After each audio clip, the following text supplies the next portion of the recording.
Naitwa Musa Rupenza, ni mwenyekiti wa kikundi cha kijasiriamali kinaitwa Runyanywi Fish Farm. Sisi kama wanakikundi tumeshiriki kikamilifu kabisa, na sisi tumeshiriki kama wajasiriamali wadogo kabisa kwenye eneo la ufugaji wa samaki. Na kwa nini tumekuja kwenye eneo la ufugaji wa samaki? Lengo kubwa ni kuunga mkono juhudi za serikali ya mkoa, hasa mkoa wetu pamoja na halmashauri yetu ya Njombe TC, zingatia kwamba mkoa wetu wa Njombe una shida kubwa ya lishe. Kwa sisi kama kikundi tuliamua kujiunga na kutafuta miradi ambayo ni endelevu, tunaita sustainable project, ambayo sasa itakuwa na tija ya kutoa lishe bora kwenye familia, lakini pia ni miradi ambayo ina uwezo wa kulinda mazingira yetu pia, lakini pia ni miradi ambayo inatoa kipato kwenye familia na watu wengine.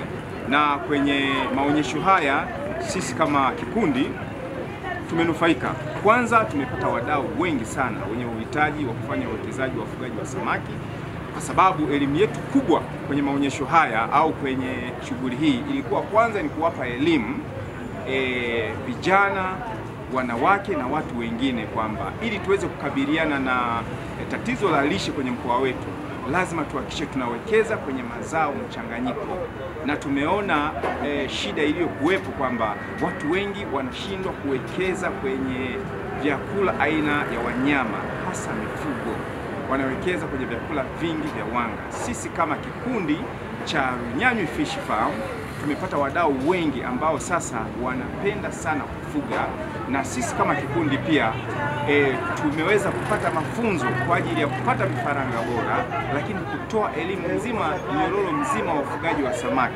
Na shida kubwa tumegundua kwamba si kwamba wakazi wa Njombe walikuwa hawawezi kufuga samaki au viumbe maji. Shida kubwa ilikuwa ni elimu ya kutosha ambayo walikosa au walishindwa kuipata ili waweze kuwekeza kwenye eneo hilo.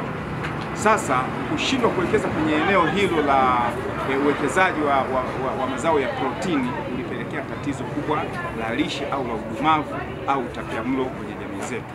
Kwa hiyo kwa maonyesho haya tumetoa elimu ya kutosha na wananchi wa Njombe wameridhika, na idadi ya watu ambao tumewahudumia ni idadi kubwa. Kwa hizi siku chache tumepata watu wengi sana, na wiki itakayokuja tunaanza kuwatembelea kwenye mashamba yao. Kuna wengi walishazila, walishindwa kuendeleza miradi yao kwa sababu tu ya kukosa wataalamu na watu wa kuwasimamia.